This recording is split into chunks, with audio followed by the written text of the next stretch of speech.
పేద మధ్యతరగతి ప్రజల యొక్క సొంతింటి కళను నెరవేర్చేందుకు కూటమి ప్రభుత్వం కృషి చేస్తుంది. ఇందులో భాగంగానే ఇవాళ పెద్ద ఎత్తున టిడ్కో ఇళ్లను రాష్ట్ర వ్యాప్తంగా పంపిణీకి శ్రీకారం చుట్టింది. ప్రస్తుతం మనం విజయవాడ సమీపంలో ఉన్నటువంటి జక్కంపూడి కాలనీలో ఉన్నాము. ఇక్కడ పెద్ద ఎత్తున దాదాపు 2000కు పైగా ఇళ్ల నిర్మాణం చేశారు. ఇప్పటికే కొన్ని ఇళ్లని స్థానికంగా ఉన్నటువంటి ఎమ్మెల్యే బోండా ఉమ్మ ప్రారంభించేశారు. లబ్ధిదారులు కూడా మనతో ఉన్నారు. ఇక్కడ ఉన్నటువంటి ఈ యొక్క ఇంటి నిర్మాణాన్ని కూడా చూడొచ్చు. చాలా స్పేసియస్గా దీన్ని ఒక కుటుంబం 4 నుంచి 6 మంది ఉండేందుకు వీలుగా ఈ యొక్క టిడ్కో ఇళ్లను అయితే నిర్మాణం చేశారు. అన్నిటినీ కూడా ఈ యొక్క నిర్మాణంలో కూడా ఎక్కడ ఎలాంటి లోపాలు లేకున్నట్లు కూటమి ప్రభుత్వం క్వాలిటీతో ఈ యొక్క ఇళ్ల నిర్మాణం అయితే చేసిందని కూడా లబ్ధిదారులు చెప్తున్నారు. మనతో కొంతమంది లబ్ధిదారులు ఉన్నారు, వారితో కూడా మాట్లాడే ప్రయత్నం చేద్దాం. అమ్మ చెప్పండి అమ్మా, మీరు చాలా కాలం నుండి ఈ యొక్క అద్దె ఇళ్లలో నివసించుంటారు, అద్దెలు కట్టలేని పరిస్థితి కూడా ఉంటుంది. ఇప్పుడు సొంతింటి కళని ఈ యొక్క చంద్రబాబు నాయుడు, పవన్ కళ్యాణ్, లోకేష్ శ్రీకారం చుట్టారు, మీకు నెరవేర్చబోతున్నారు. ఎలా అనిపించిందమ్మా? మాకు చాలా ఆనందంగా ఉందండి. మేము 12 ఏళ్ల నుంచి ఈ పాటలతో చాలా బాధలు పడ్డాం. ఈఎంఐలు కట్ అవుతున్నాయి, అన్ని లోన్స్ శాంక్షన్ అయింది, ఏమైందో తెలీదు. మాకైతే ఇల్లులు ఇవ్వలేదు. మళ్ళీ చంద్రబాబు నాయుడు గారు వచ్చిన తర్వాత, పవన్ కళ్యాణ్ గారు వచ్చిన తర్వాతే మాకంటూ ఈ ఇల్లులు వచ్చాయి. చాలా సంతోషంగా ఉంది. ఇంకా డెవలప్ అవ్వాలి. డెవలప్ అయిన తర్వాతే వద్దామని అనుకుంటున్నాం. ఎందుకంటే పిల్లల స్టడీస్ అక్కడ ఉన్నాయి.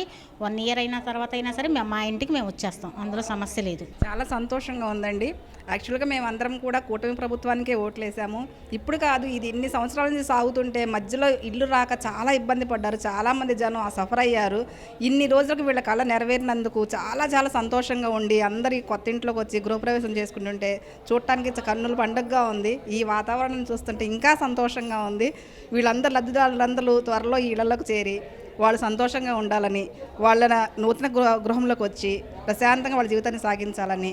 కొంచెం టైం పడుతుందేమో, బట్ అందరూ ఇళ్లలోకి వచ్చేస్తారు. మాకు చాలా ఆనందంగా ఉందండి. మేము చంద్రబాబు నాయుడు గారు ఉన్నప్పుడు కట్టాము కొద్దిగా మనీ. అప్పటి నుంచి రావాలని చాలా హ్యాపీగా ఫీల్ అయ్యాము. చాలా ఇబ్బందులు పడ్డాము, వస్తాయా రావా అనుకున్నాం. మళ్ళీ చంద్రబాబు నాయుడు గారి ప్రభుత్వంలో చాలా సంతోషంగా, ఆనందంగా, అసలు ఇల్లు వచ్చిందంటే ఎప్పటి నుంచి ఒక కళ మాకు. మరి ఆ చంద్రబాబు నాయుడు గారి పరిపాలనలో మంచి ఇల్లు ఇచ్చారు మాకు.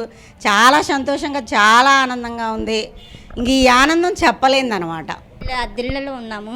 ఇప్పుడు మా సొంత ఇల్లు నెరవేరింది. మాకు చాలా సంతోషంగా ఉంది. అద్దె కట్టలేక మేము చాలా ప్రాబ్లమించాము. కొంతమంది వెళ్ళిపోమంటారు, నచ్చితే ఉండమంటారు, లేదంటే అద్దె పెంచుతాము అది ఇది అంటారు కదా. ఇప్పుడు కొంచెం మేము చాలా హ్యాపీగా ఉన్నాం. మరి కష్టపడినంత అద్దెలకే ఇస్తాము. అదే ఇప్పుడు సొంత ఇల్లు ఉందనుకో, ఆ 1000 రూపాయలు అనేది, ఆ 2000 అనేది మిగులుతాయి కదా, పిల్లల చదువులకో లేకపోతే ఇంకో రకంగా పనిచేస్తాయి అన్నమాట.